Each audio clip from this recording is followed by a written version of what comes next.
welcome back to the channel. So now that we've recovered from the Strathpuffer 24-hour and we've started riding the bike again over the last 2.5 weeks post-recovery, we are now going to be building up for the next challenge and the next event. So I'll be doing a lot of long endurance bike rides, and I'm going to start to incorporate some time trials, which brings me on to this.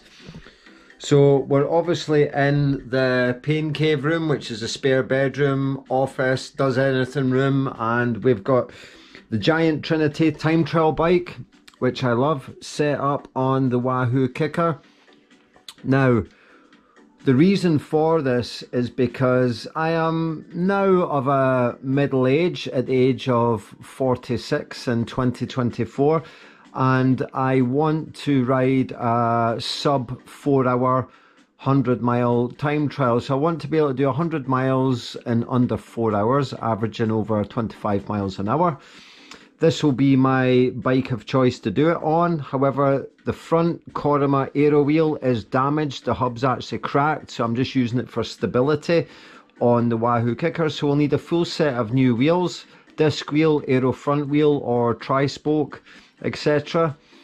Now, the interesting thing is, the other night, yesterday actually, I did a functional threshold power test on this bike here, the Giant Propel, on the Wahoo kicker, and I averaged 275 watts, and my body weight is 61 kilograms, so that's 4.5 watts per kilo, which is pretty decent. Now, I don't have a huge massive engine, but I am very light, I'm very narrow, and I can get into a super aerodynamic position, and that helps me. So back in the past, when I was time trialing to a reasonably decent high level, there'd be people producing about 60 watts average for, say, a 10 or 25 mile time trial, more power than myself, and sometimes I would be beating them, or there would only be a handful of seconds between us if they were beating me.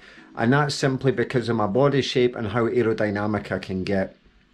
So the issue is, I haven't ridden the Giant Trinity time trial bike in anger, and your hip angle is completely different, saddle height very marginally different, body position completely different, and you're actually, although being far more aerodynamic, you're less power efficient on the bike. So when you're riding a time trial bike in the time trial position, your power drops from that of a standard road bike, or it does for me anyway, certainly by quite significantly, 20 to 30 watts. So I'm going to have to compensate for that and try and build up the power and get used to the position, because my muscles at this moment in time are not used to that super aero dynamic low position and slightly different pedaling style. So that used to be my speciality. I would always go much faster in time trials than I would on the road. However, I've swapped round the opposite way, or being average on the road and not quite as good in time trials anymore. So I need to fix that, and I need to get back to doing a lot of training on this monster here. Okay, so I am going to do a little bit of testing to see how much power I'm losing and to see how the position feels. So I'm not going to be going all out for power in this session that I'll do on Zwift, but I just want to see how long I can hold the time trial position for without having to want to come out of that position. And I actually think the time frame is going to be quite short, so let's crack on and see how it goes. Okay, so that's the session finished for training on the time trial bike. Now, that was actually quite tough, so I actually ended up losing 35 watts of power over a 20-minute effort, and I felt it really hard to get the power out. I didn't feel comfortable at all. My left lower back going into my hip felt really tight, my left glute felt tight, above the top of my calf muscle and my thigh felt really tight, all on the left hand side.